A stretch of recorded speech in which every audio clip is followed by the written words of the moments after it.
البيضات بلديين، وعندنا الخميره البلديه، وغادي يكون عندنا شويه ديال البيكربونات دو السود، لان هاد الغريبه نبغيوها تجينا مشقه شويه. عندنا 2 معالق كبار ماء الزهر، عندنا شويه د الملح، وعندنا ملعقه صغيره قرفه، وعندنا قشور الحامض او الليمون، وعندنا العسل. الا ما كانش العسل حيت هو ما خصوش يتعرض لدرجات الحراره، غادي نديرو يا اما باش غادي نحليو، يا اما حيت هي خصها تجي معلكه، يعني ضروري خصنا نديرو شي ليكيد اللي يجمعها. انا عندي غادي في المكونات غنقول لكم باش غادي نديرها. المهم باش غادي نحليو غادي نديرو السكر الكوك. اللي ما عندوش كيدير سكر التمر او دبس التمر، حتى دبس التمر غادي يجيبها معلكه. الاضافات انا اللي غادي نزيد غادي نديرها في الطريقه، وانا تنقدم المقادير غادي نقول لكم شنو غادي نزيد. انا ما غاديش ندير 500 غرام ديال الكاوكاو، حيت غادي نزيد معها النخاله الرقيقه اللي هي محمره بطبيعه الحال، يعني غندير نص نص ولا على حساب الخليط اللي غادي يجمع لي. عندي هنايا 125 غرام ديال 125 نص ربعه ديال الكاوكاو محمر.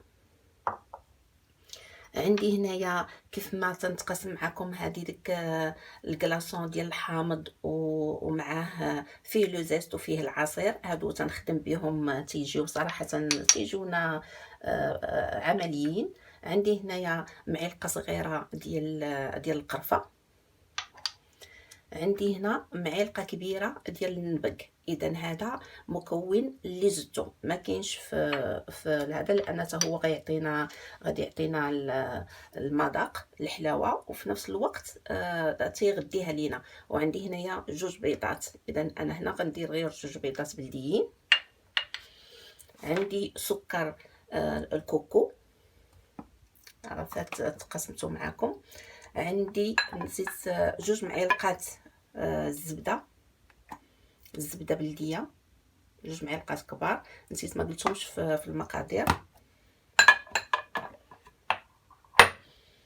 وعندي الكونفيتور، هذا مصوب في الدار، هذا الكونفيتور ديال الرنج، كل واحد وكيفاش كيسميه. كاين اللي كيقول له الطرنج، كاين اللي كيقول له الزنبوع. هذا اللي كيكون في الشجر، اللي كيكون على برا، داك الشجر اللي كيكون يعطينا داك الليمون اللي مر. هذاك هو معدد، يعني كنستعملوه في مجموعه ديال الامور غادي نتقاسمها معكم ان شاء الله.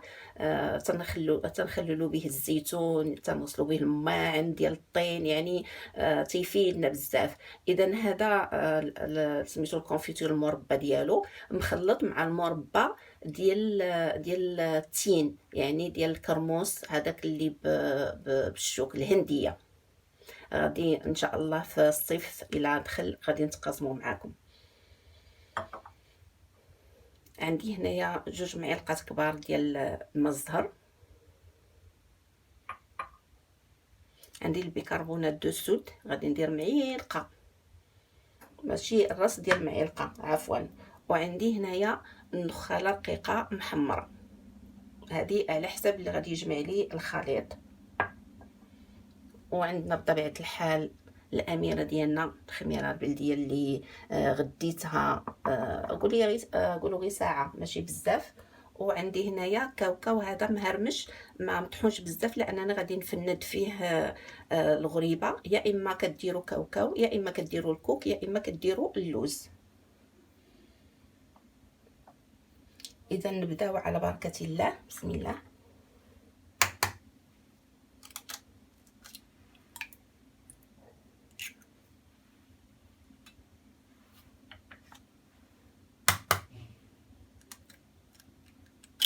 انا غادي نزيد شويه الزيت البلديه، ضروري الزيت الى من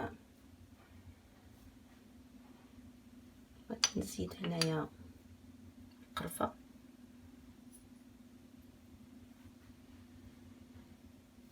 غادي ندير الحامض، يلا يذوب.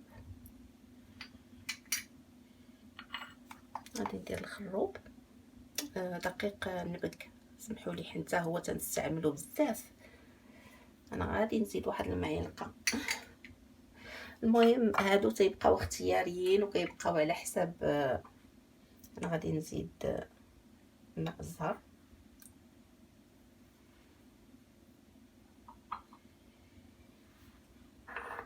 غادي نزيد 2 معالق ديال الزبده.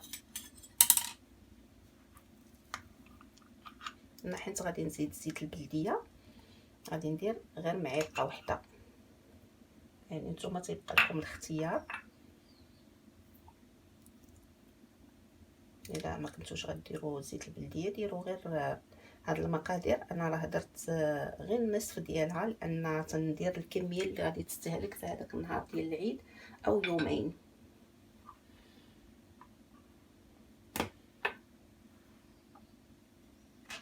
غادي نزيد هذا الكونفيتور كيف ما كتشوفوا، المربى ديال الرنج. بسم الله، ندير حتى 3 المعالق، حيت هذا مر تيعطي مذاق رائع. ومعه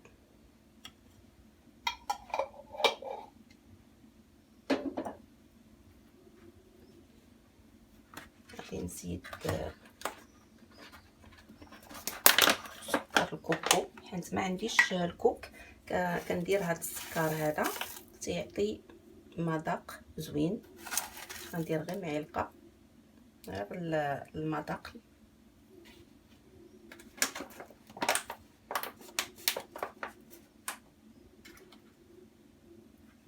غادي ندير الخميره الاميره ديالنا،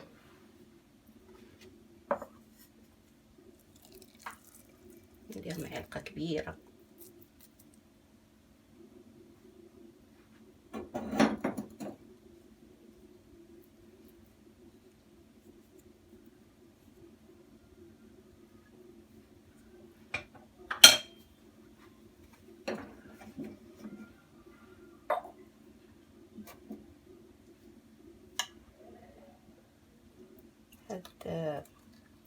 هاد ديال الحامض غادي ندوبها هنايا، حيت غنديرها فوق من البيكربونات دو السود باش تتفاعل. نتوما عارفين البيكربونات دو السود تتفاعل لينا مع الحامض او مع الخل.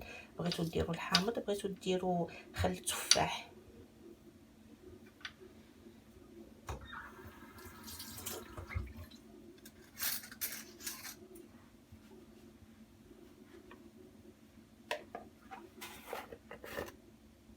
قلت لكم هذيك البيكربونات دو السود ما ديروش هذيك الخضره، كندير هاد الكميه هذه، يعني ماشي بزاف، ما نكثروش منها. انا غير على ود باش تجي مشقه، لان مع الخميره البلديه ما تتشققش. غادي نزيد عليها هذا، شوفوا تتفاعل مع الحامض.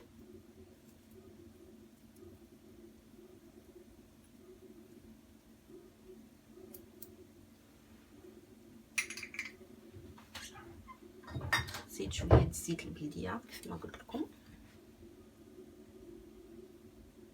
جهد معلقه هكاك. انا ما تنعبرش، نتوما اللي علمتوني نعبر، انا كنمشي مع عيني ميزاني. بالنسبه للمبتدئات نبغي نعطيهم المقادير.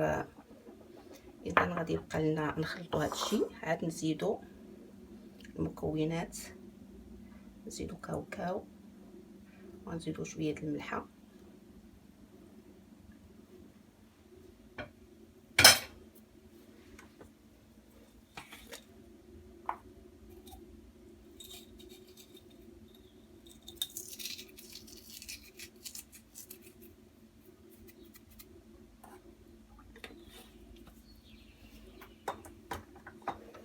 إذا بسم الله،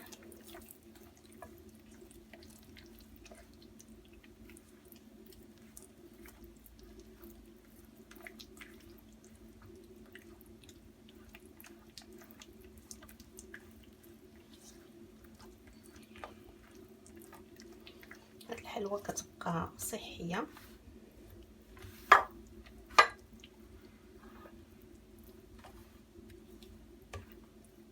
مكونات صحيه، يعني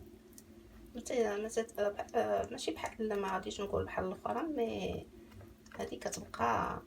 حنا عارفين اشنو كناكلو وشنو كنوكلو لوليداتنا، ونهار دايز ديال العيد خصنا نحافظوا كيف ما قلت لكم على الثقافه ديالنا الغذائيه، على ونحافظوا على الصحه ديالنا.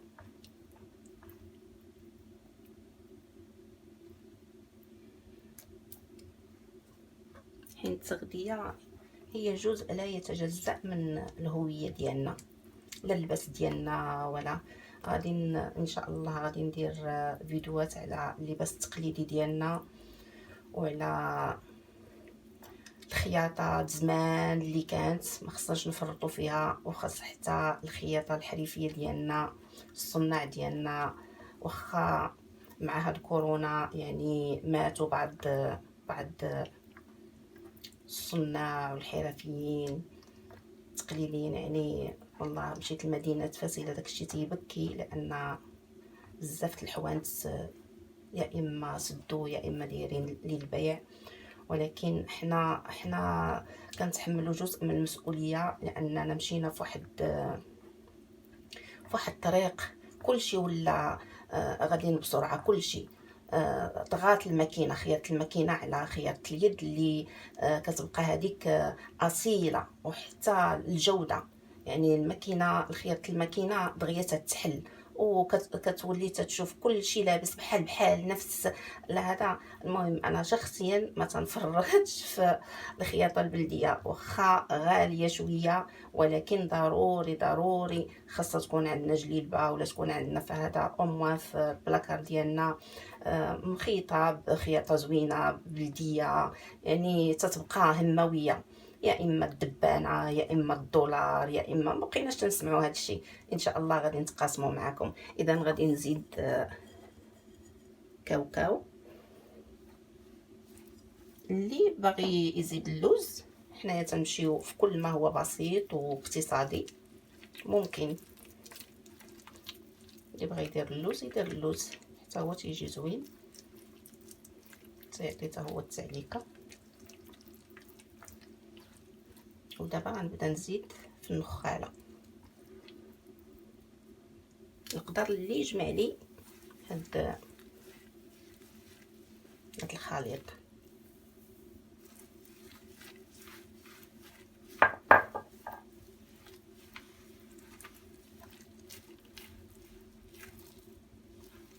النخاله حتى هي كتشرب، يعني خصنا نردو معاها البال.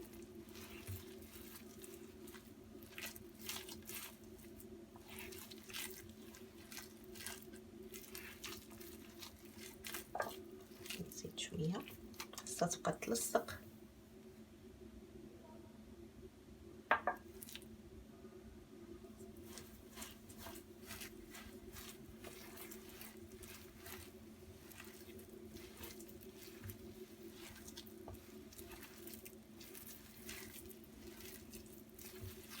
كتخرج تبارك الله. هذه غير مقادير اللي تقاسمت معكم.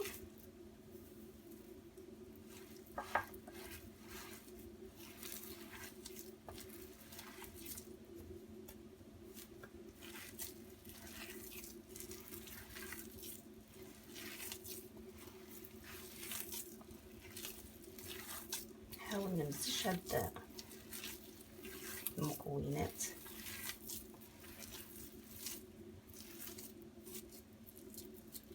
نزيدها شويه،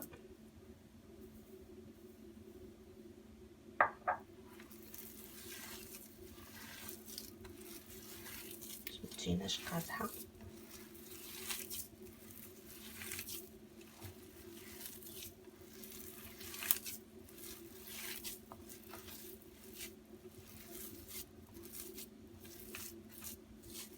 اذا صافي غتبقى على هاد السمك. حيت ملي غادي نبغيو نكوروها غادي نديرو شويه المزهر. صافي اذا بدات كتجمع، غادي نخليوها شويه ترتاح، تشرب شويه وتخمر شويه، شي 5 دقائق هكاك، ونرجعو باش نشكلوها. هي كتجي مفنده في الكوك، كتجي زوينه، كتعطي منظر. انا ما عنديش الكوك، انا كنقول لكم تنستعمل داكشي اللي موجود عندي دابا حاليا. مكاينش الوقت ان الواحد يخرج يتغدى. هادشي طبيعي، دائما تيكون عندي فين ما تاح لي فرصه كناخذ. كيكون عندي يعني موجود. اذا نتلاقاو ونشوفوا التشكيل ديال هاد الغريبه ديالنا المعلكه. اذا من بعد ما خلينا هذه العجين ديال الحلوه ديالنا ارتاح شويه، غادي نبداو نشكلو وغادي نفندوها يا اما في النخاله الرقيقه هذيك اللي محمره اللي درنا منها اللي بقات لينا منها، وغادي نديروها حتى في كاوكاو محمر ومهرمش، وغادي نزوقو بشويه د اللوز اولا الكركاع او كاوكاو اللي متوفر عندكم. وعندي هنايا شويه د مزهر اللي غادي ندهن به يديا ملي غنكون نشكل. بسم الله باش ما تلصقش معايا. انا غنديرهم شويه كبيبرين تيجي ديال زمان، غاديش نبقاو نلعبوا هادشي اللي ولا دابا البي. وغادي نجي على هاد الشكل وغادي نفندها في كاوكاو بهذا الشكل هكا، يا اما كاوكاو يا اما اللوز، كنقول دائما على حساب اللي متوفر. وغادي نبداو نستفوا في اللاطه ديالنا. من بعد عاد غادي نزيدو هذيك اللوزه. اذا نديرو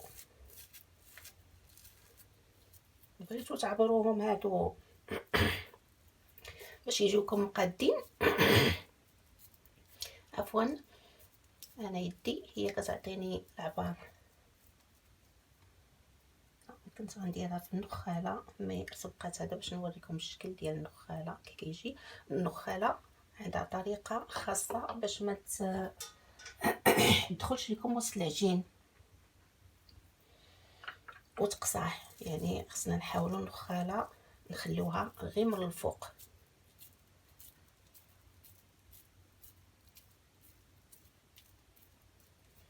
بحال هذا الشكل نحاولوا ما تدخلش العجينه لداخل باش ما تجيناش قاصحه هكا على هذا الشكل. غادي نستمر ونرجع معكم ملي نكمل الكميه اللي عندي. اذا ملي سالينا من التشكيل ديال الغريبه ديالنا ديال هاد المعلكه، كتجي على هاد الشكل كنزوقوها على حساب المتوفر. مثلا هذه فندناها في كاوكاو مهرمش، زوقنا درنا وسط منها لوزه، هذه درنا وسط منها الكركاع، هذه مفنده في النخاله، هذه مفنده في زنجلان محمر شويه، هذه مفنده في بذور الخشخاش، هذه مفنده في بذور مختلفه. يعني ممكن تبدعوا كما يحلو لكم. يعني خصنا نخرجوا على لوردينير على العادي ونحافظوا على الشكل التقليدي. هذه معمره بالكونفيتور تنديروا تقيبه الوسط وكنعمروهم بهذاك الكونفيتور اللي عندنا، يعني تيجي الشكل رائع رائع. شوف هذه هي الكميه اللي خرجت لي هذيك المقادير. ممكن نتوما تضاعفوا المقادير، ممكن في بلاصه كاوكاو ديروا الزنجلان ولا ديروا تخلطوا، يعني نتوما على حساب اللي متوفر. يعني ما خصناش نبقاو نتقيدوا بالمقادير. حاولوا تخرجوا على هذا. ندير 50 غرام بحال هادو اللي ساهلين، يعني كيطلعوا. حنايا دابا غادي نشعلوا الفران نسخنوه على 180 درجه. ما كيبغوش يطيبوا بزاف بحال الحلوه اللي شاركت معكم في الفيديو السابق. اذا نطيبوهم ونرجعوا نشوفوا الشكل النهائي ديالهم.